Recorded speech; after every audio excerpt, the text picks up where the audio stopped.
simulacre d'élection qui est en train d'être organisé au Cameroun. J'attire l'attention de la communauté internationale sur le fait que nous n'avons pas intérêt, mais allons pas du tout, à ce que le Cameroun, demain ou après-demain, ressemble à la Somalie. Nous n'avons pas intérêt à ce que demain ou après-demain, le Cameroun ressemble à l'Afghanistan. Nous n'avons pas intérêt à ce que demain ou après-demain, le Cameroun s'érige en Syrie. Nous avons vu les efforts qui sont déployés par les politiques français. Nous avons vu les efforts qui sont déployés par la communauté internationale pour courir au chemin des pays embrasés pour éteindre les incendies. Alors, nous attirons l'attention de la communauté internationale que c'est maintenant le moment d'agir pour éviter que demain, le Cameroun devienne un autre foyer de tension. Mesdames et messieurs, pour reprendre ce que disait le vice-président du Conseil des Camerounais de diaspora, nous sommes des gens ouverts au dialogue. Nous sommes des gens très ouverts à l'esprit du dialogue. Mais pas le dialogue à n'importe quel prix. Monsieur Biya, président du Cameroun, nous a appris depuis 1991, lors de la tenue de ce qu'il a appelé la tripartite, qui était une rencontre où la société civile, les partis politiques et les religieux étaient supposés, n'est-ce pas, trouver des solutions apaisantes pour le pays qui, à l'époque, s'embrasait. Alors, M. Biya a démontré à suffisance qu'il est un malhonnête, un bandit politique. C'est un monsieur à qui on ne peut plus faire confiance, ni encore moins à son ambassade.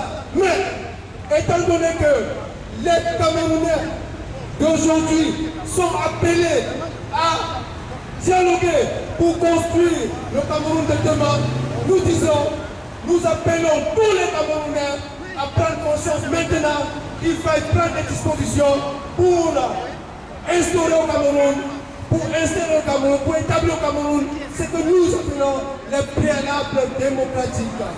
Il faut des préalables démocratiques.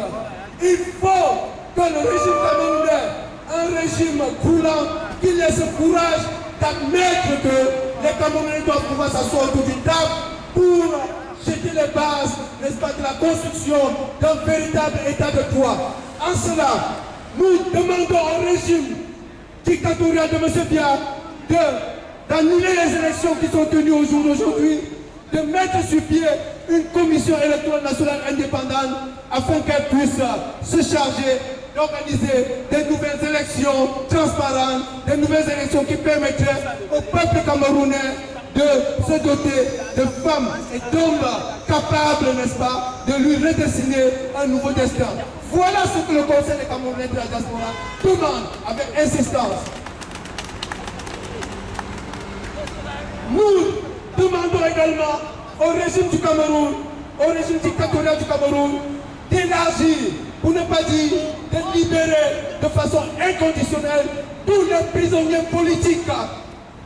J'entends parler d'énormément monsieur, de Paul Kingé et de tous ses anciens amis qui se sont retrouvés dans ces geôles après des détournements de deniers publics. Puisque l'heure de la justice n'a pas encore sonné au Cameroun. Monsieur Biya est mal placé pour emprisonner qui que ce soit, puisque Monsieur Biya c'est le bandit, c'est le brigand, c'est le délinquant en chef. Donc Monsieur Biya est mal placé pour emprisonner qui que ce soit sous le fallacieux prétexte qu'il a détourné les deniers publics. À la communauté internationale également, nous demandons instamment de se pencher sur le cas du Cameroun en demandant à l'Union européenne, en demandant à l'ONU de revoir ces accords de coopération avec le Cameroun. Je vais ici reprendre ce que disait le vice-président, le commissaire Junior Zogo, qui nous rappelait l'article des conventions Union européenne ACP, l'article 177 alinéa 2, qui prévoit la suspension des accords politico-économiques avec les régimes, pour ne pas dire les pays qui ne se soumettent pas aux normes démocratiques. En cela, le CCD appelle la communauté internationale pour qu'elle intervienne dans le sens de demander à l'Union européenne et à l'ONU de suspendre, n'est-ce pas, tous les accords de coopération avec le régime dictatorial du Cameroun.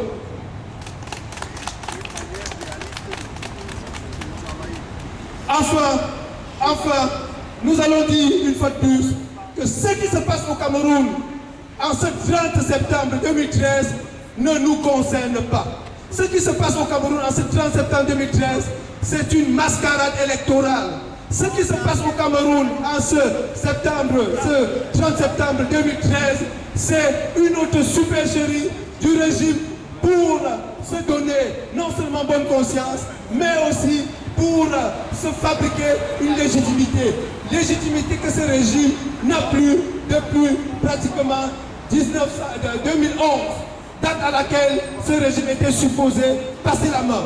En cela, messieurs, mesdames, nous vous prions, peuple français, demandez à travers vos dirigeants que le régime camerounais puisse se plier aux normes démocratiques. C'est ce que le peuple camerounais tout entier espère et c'est ce que nous espérons pour les années à venir et pour que enfin on puisse réintégrer le Cameroun dans le Conseil des Nations, parce que à l'heure actuelle le Cameroun est en train de se marginaliser, le Cameroun est en train de sortir, n'est-ce pas, du Conseil des Nations, le Cameroun est en train de se mettre, n'est-ce pas, au banc, n'est-ce pas, du Conseil des Nations, et nous demandons au peuple français d'interpeller les politiques français afin qu'ils puissent revoir la coopération avec le Cameroun, afin que, pour finir, le peuple camerounais puisse avoir cette opportunité-là de se choisir ses propres dirigeants.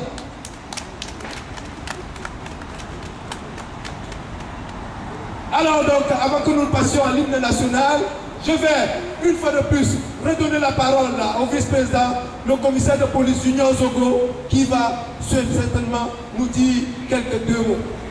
Oui, merci, Président. Dans le protocole, il n'est pas de bon ton qu'on prenne la parole après le Président, mais c'est juste pour apporter une petite précision. Nous avons été ici en 2011, à l'occasion d'une mascarade organisée par le délinquant, M. Paul Biya et ses courtisans. Nous nous retrouvons ici en 2013 pour dénoncer à nouveau les méthodes dévoyées et déloyales de ce système corrompu jusqu'à la moelle épinière.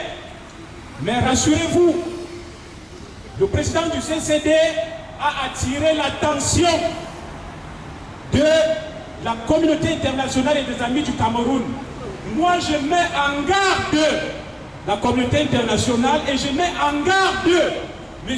Paul Biya et tous ses courtisans. Il y a un temps pour parler et il y a un temps pour agir.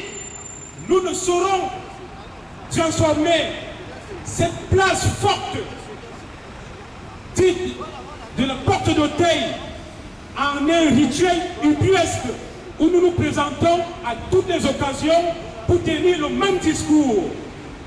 Il faudrait que cela cesse et que cela change. Il y a un temps pour parler et un temps pour agir. Monsieur Biya pense aller jusqu'au terme de son mandat en 2017. J'ai été formé pour protéger le peuple camerounais. J'ai appris le métier des arts. Ce peuple sera protégé. Monsieur Biya n'ira pas jusqu'en 2017. Je le dis. Je vous dis, monsieur Biya n'ira pas jusqu'en 2017 par tous les moyens. Nous avons le dérogé. C'est le mot de feu. Donnons-nous rendez-vous avant 2017. Je ne reviendrai pas ici pour tenir un meeting. Vous me verrez à la tête de quelque chose. Je vous remercie. Commissaire Junior Zogo, le peuple camerounais peut compter sur vous. Chers amis, une fois de plus, le peuple camerounais